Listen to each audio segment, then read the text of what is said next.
It's KFI AM 640, and you're listening to The Conway Show on demand on the iHeartRadio app. It is The Conway Show. Mark Thompson is here, and Petro stopped by to say, hey, he's going to be on tonight at midnight. From 2 to 3. Okay. I'll be on midnight to 3. He'll come in 2 to 3. Okay. And be on the air and talk about the fires here. We have a James Brotherton.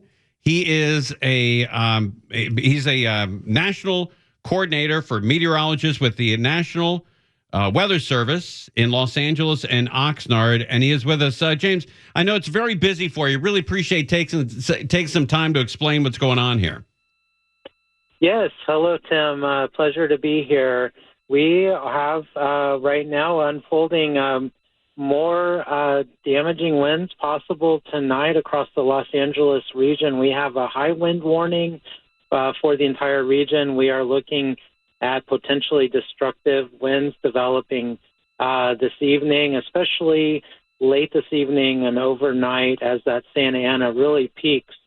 So we want all residents to be alert. That includes in the Burbank area and most of the Los Angeles region. So this is destructive winds forecast tonight over 50 miles per hour.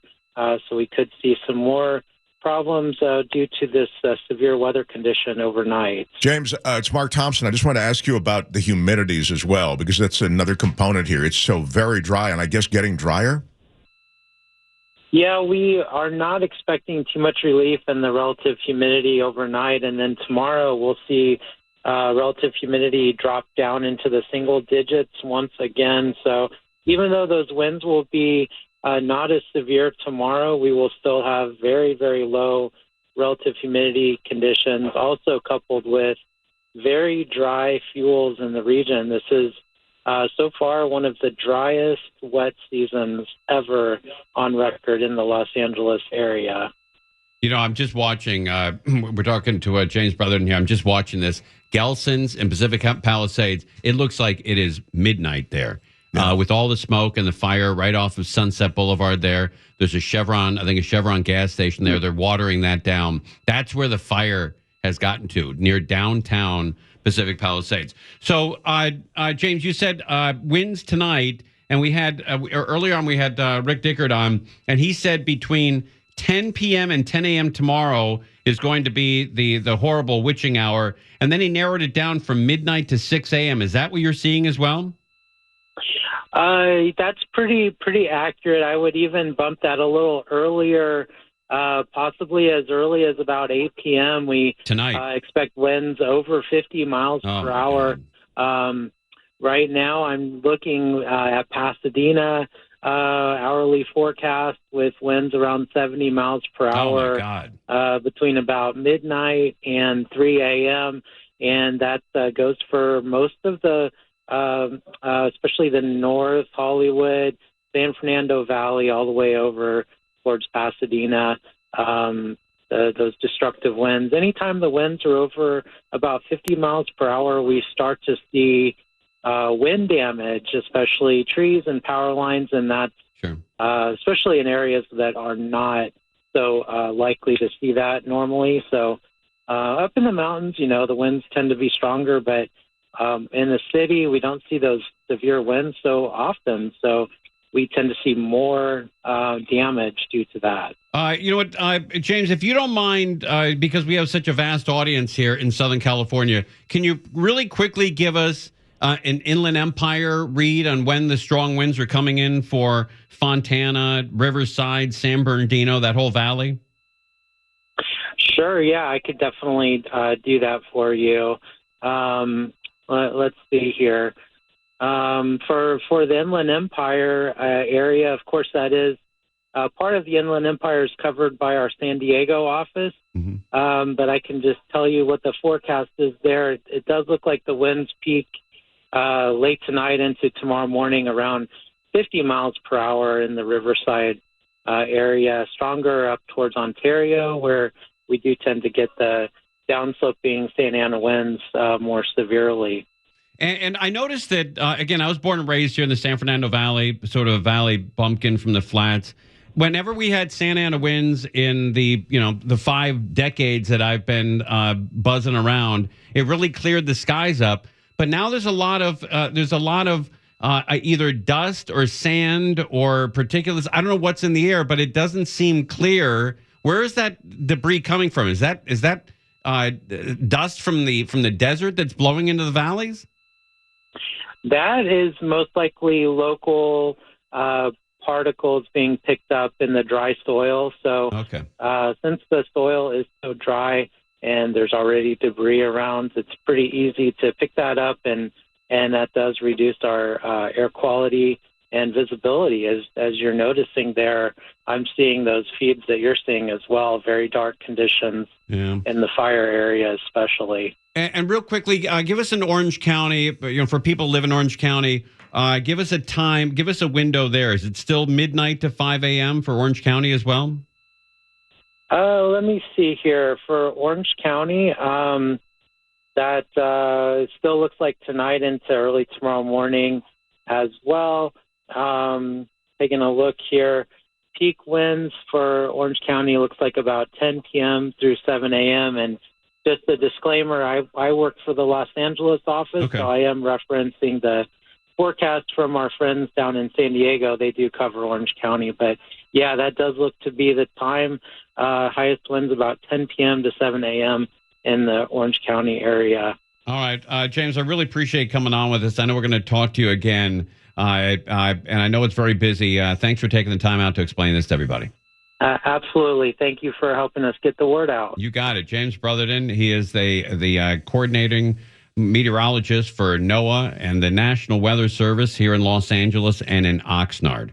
And I'm looking at the Gelsons right now. There's a 76 station right there. There's a guy with a mask on, gas mask on, and he's hosing down the 76 gas station, and that fire is across the street. Yeah, that's the village. That's Palisades Village.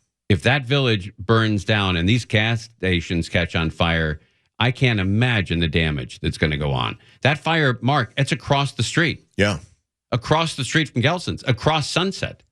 Yeah. That's how close the fire's gotten. As you say, he's hosing down the surface of the street and what's essentially a surfaced area around the gas station. Of course, those tanks are underground, but you're right. It represents an insanely dangerous situation. Who's the young lady out there for Fox who's doing that report? I think that's Christy Fajardo, maybe. Okay. Man, is she brave sitting out there. That fire is across the street from a gas station. There's a gas station across the street as well on the other side of the street. And she's sitting there doing a live report. That's incredible. That is unbelievable. All right, we're going to be covering this all night long. I'll give you the schedule again. And we're not going anywhere. We're staying with you all night and all day tomorrow. I'll be here till 7 o'clock with Mark Thompson. Mo Kelly's coming in from 7 p.m. until midnight. I'll come back at midnight till 3 a.m., 2 to 3 with Petros, 2 a.m. to 3 a.m. with Petros. And then at 3 a.m., Neil Saavedra will come in. And then after Neil's done, 5 o'clock or 6 o'clock, not sure yet, then you're going to have Bill Handel. And then it'll go Bill Handel, Gary and Shannon, and then it'll continue with John Colbell. I always still call it the John and Ken show. Yeah, that's all right. Takes time. It hasn't even been, I guess it has been a little while. A little over a year. Yeah, over a year. December of last year. All right, we're live on KFI AM 640, covering all of the huge wind event here, the fire burning in Palisades, and we'll get an update on the fire burning out at Santa Clarita east of Castaic, the Gulch fire as well.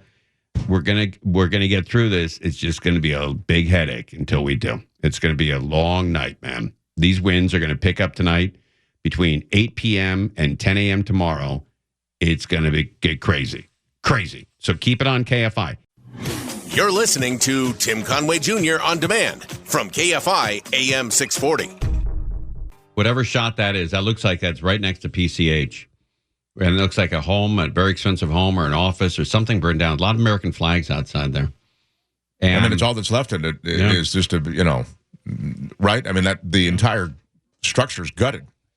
We're looking at the Palisades fire. They're calling it the Pacific Palisades fire. I don't know what the what the answer to this is, but whatever they're doing right now is not working. And these embers are flying everywhere. It's dark because the electricity's been shut off the area, so there's no street lights. The only light you get there is from the glow of the fire.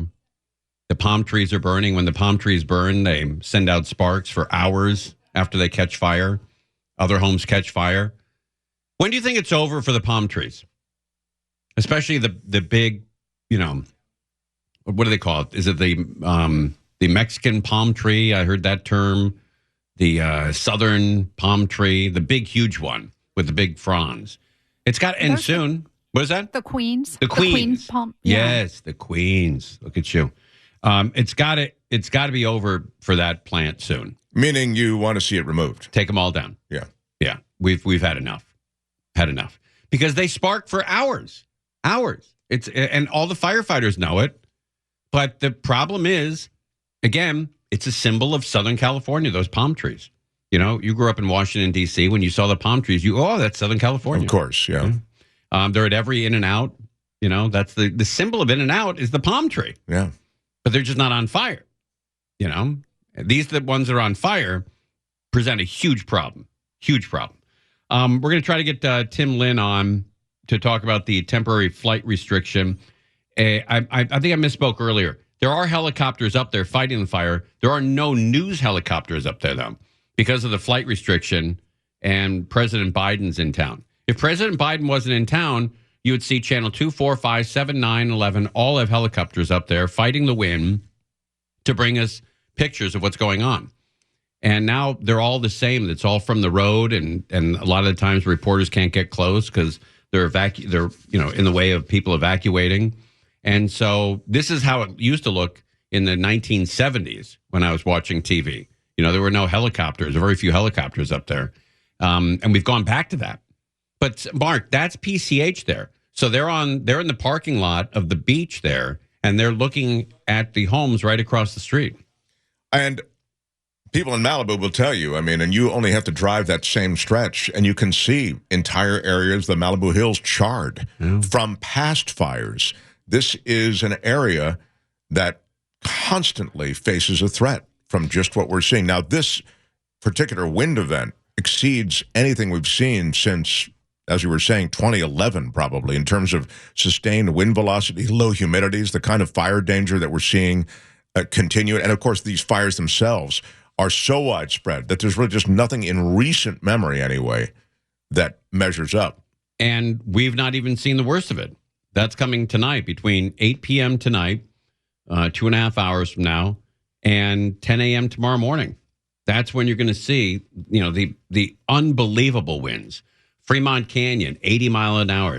Arrowhead Springs, 77 miles an hour. Running Springs, 74 miles an hour. And is at Lytle Creek, 70 miles an hour. These are gusts, earlier gusts. Fremont Canyon, 80 miles an hour. That's hurricane. Isn't that category 1? Yeah, exactly. I think above 74 would be. Is that right? Right. So, look, we don't live in a hurricane area, and these winds aren't sustained over, 4 hours of 80 miles an hour. These are gusts. But still, you get a feel for what it might be like to be in a hurricane when these winds hit. There are hundreds of cars that have been pushed to the side going up to the Highlands in Pacific Palisades. And as a fire hydrant that broke earlier, which presents a huge problem, a car slammed into a fire hydrant, and they had to shut that thing off. And it seems like the world is ending for a lot of people out there. Yeah, in a sense it is. The landscape is going to change. And forever. It's going to change semi-permanently. You can build back, but it's going to be different. Right. And they've got to get those assets up that road, which is why they pushed all those cars off to the side.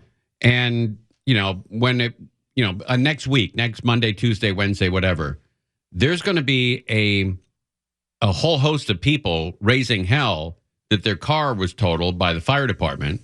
And then the fire department is going to say, we needed to get up to that mountain to save your homes. And the guy in the car will say, I was told to get out of this car by a cop, and there's going to be a lot of lawsuits going on. Yeah, I think a lot of that's going to happen with the insurance companies, et cetera, dealing with it. But you're right. The important thing is that you get, pets and people out of there, right? Right. Then you deal with belongings and structures and automobiles. But as long as people can get out of there safely, that's the priority. It is odd to see the bulldozers take these Maseratis or Mercedes or high-end Teslas and push them out of the way like they're toy cars. And to watch that is a little disconcerting. It's like, we know people that may, David Howard may have been one of his cars, or Buddy that lives up in, the Highlands up there. And this is not over. I hope everybody in the Highlands is out by now. I can't imagine anybody is still there, but maybe they are, because this fire happened at 10:30 in the morning. We're still getting back into the swing of things from New Year's and Christmas and the holidays, and people may have taken, this week off, or at least, the first couple of days of this week off, coming back from vacation. There's a buddy of mine who lives up there, and he's in Mexico. He has to watch this on TV on his cell phone from Mexico, and he's just beside himself that he has a beautiful home up there, and it could be gone by the time he gets back from Mexico. It's a big deal. 10,000 homes threatened, more than 30,000 under evacuation orders. Okay, we're going to come back. It's a good idea. We'll come back with the raw numbers of this fire, acreage, homes, cars, and tell you what's going on. And also give you an update on the 1 acre fire in Santa Clarita east of Castaic, the Gulch fire. See if they have put that out. Hopefully they have. It's going to be a long night. We're going to be covering it all night. Mo Kelly will be here 7 to midnight. I'm coming back midnight to 3 a.m.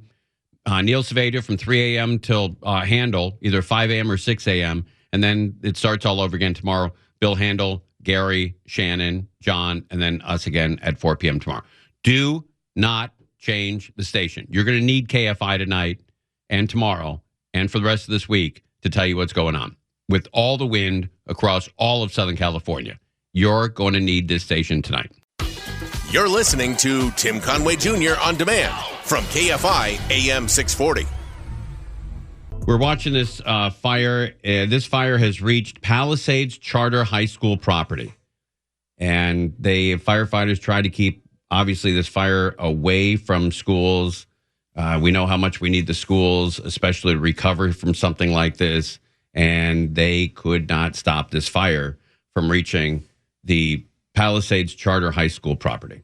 The Getty Museum there, the Getty Villa, which is there, is that in in Malibu. danger? Apparently. Unbelievable. It is in danger. Again, I'm seeing conflicting reports from that there's actually fire there, and that I'm seeing LAFD saying the villa site is currently safe and they're in ongoing contact. So 1,200 acres, over 10,000 homes that are being threatened. If you're watching Channel 11 or Channel 2, Channel 2 has a great reporter there who's got a lot of balls right there in the middle of that fire. She's great. But Channel 11 has had this shot all night long that looks like hell. It looks like just all of L.A. is burning. And these fires are going to get hit with wind tonight that'll be stronger than anything we've had in the last 24 hours.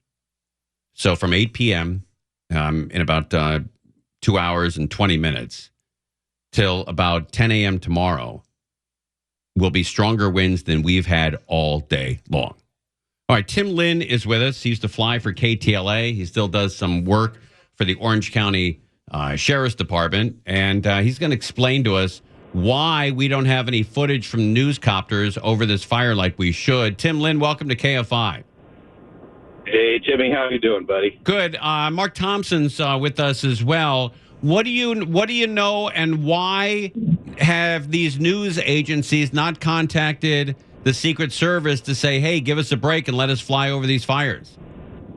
Well, on the list of priorities, the news service in the Secret Service world is probably way down at the bottom. So not much is going to happen. We've tried many times back in the day to get information from them to be able to go to an area just outside the TFR, and they're very reluctant to let them fly. And the reason is because they don't know who is flying that helicopter. You have not been vetted by the Secret Service, and unless they know who you are, they don't want you anywhere near their restricted space. So reason they can't fly tonight is because a 30-mile veil around LAX extends well over the fire area. And when does that expire? Do we know? Tomorrow morning or tomorrow daytime sometime? Yeah, tomorrow morning. I think the last time I looked, it was about 9 o'clock is when it's going to be lifted. So if President Biden leaves at 9, at 9:01 is it lifted? No, it goes for 30 minutes after he departs, so that gives him time to get up and out of the airspace. And it's 30 miles from wherever he is. No, well, there's a veil up 30 miles from LAX. Now, that's the no-fly zone. You cannot fly in that area, but wherever the president is at, they have sometimes a 10, 11, or 12-mile circle to which no one can fly in. You're absolutely not allowed to fly there. Fortunately, none of those circles are up over the fire area, but I guarantee you they would amend that in a hurry. But even police cannot fly in the 10-mile or 11-mile circle unless they're in direct support of the Secret Service. And then what about also, we have the do not fly zone, the temporary flight restriction that covers the president. But aren't there also a couple of F-18s that are about 10, 12,000 feet in the air right now? Right. They're up there probably, 18,000 feet. They call it the Combat Air Patrol. And they're up there the whole time the president is away from the White House. And just to make sure that they have air support in case somebody does make a threatening move towards the president. So should a aircraft stray into the area, get into that 30-mile area, they will start inquiring. They'll send helicopters up. They'll send the jets down and try to identify that aircraft to give them time to do whatever they need to do to protect the president. But, yeah, they're very serious about it, and they do different things to get your attention by flying really close to you, flying in front of you. And they also, even in the restriction, you can read that it says they're even authorized to use deadly force if necessary. And they're willing to do that. Absolutely. That's their job. I mean, if they get the clearance to do it. But an F-18 flying by a Cessna, they can fly by and tear the wings off a Cessna without even touching it, with a wake turbulence.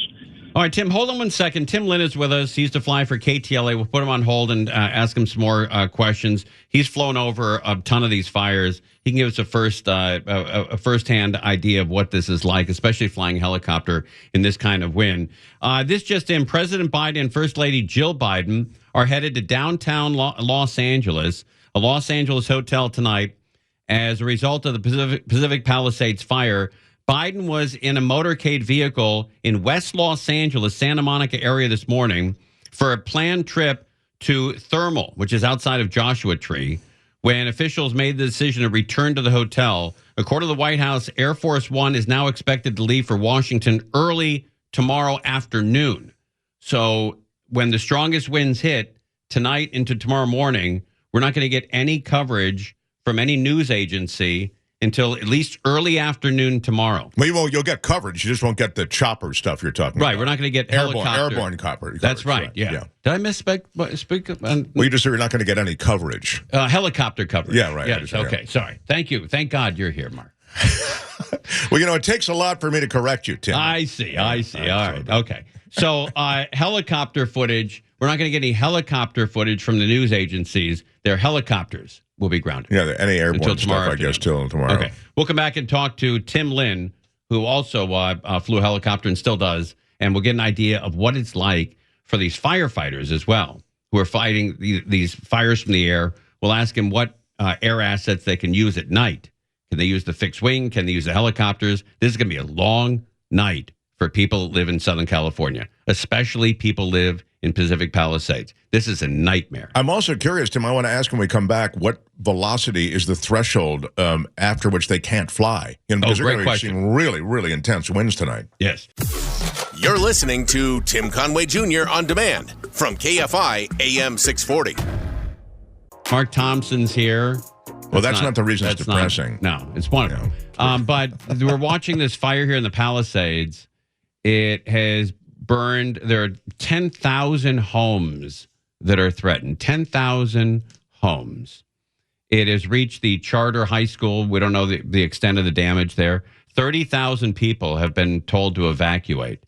This fire has gotten down to, and if you're familiar with the town of Palisades, Pacific Palisades, where Gelson's is. There are trees in the Gelson's parking lot that are on fire. Trees in the Gelson's parking lot on fire. Gas station next door is the 76 station. They're trying to water that down. God help us if that blows. All right, Tim Lynn is with us. He flew helicopters for Channel 5 for quite some time. Also, the Orange County Sheriff's Department. Tim, Mark Thompson had a great question. At what wind velocity are you grounded when it comes to flying a news helicopter? Well, most news helicopters are the A-Star or the Eurocopter helicopters now. They're now called Airbus. And they have limitations just for starting in the book. And so it's 40 miles an hour. Oh, wow. Any direction around the aircraft, or 50 miles an hour on the nose just to start it. And that's because the blades will flex and hit the tail, and that causes problems for you. Yeah. So, but in flight, there's no posted restriction. The only thing that will happen is that the controls are handled by hydraulic servos. And if you overload those servos because of turbulence, you're getting moved and you're moving against the turbulence, it'll do a thing called servo transparency where it locks up. And it's like losing your power steering, and it goes for just a couple seconds, and it lets go. And that is your indication that you've overstepped your bounds, and you need to get on the ground, because the aircraft can take a lot, but when you start getting into that area with an A-Star especially, that's when you need to go find an airport to land at and wait it out. But now every aircraft has a different category. Now, the Firehawks, the fire department flies, I'm not sure what their categories are, but I can tell you winds like this, it is no picnic. It is a rough ride.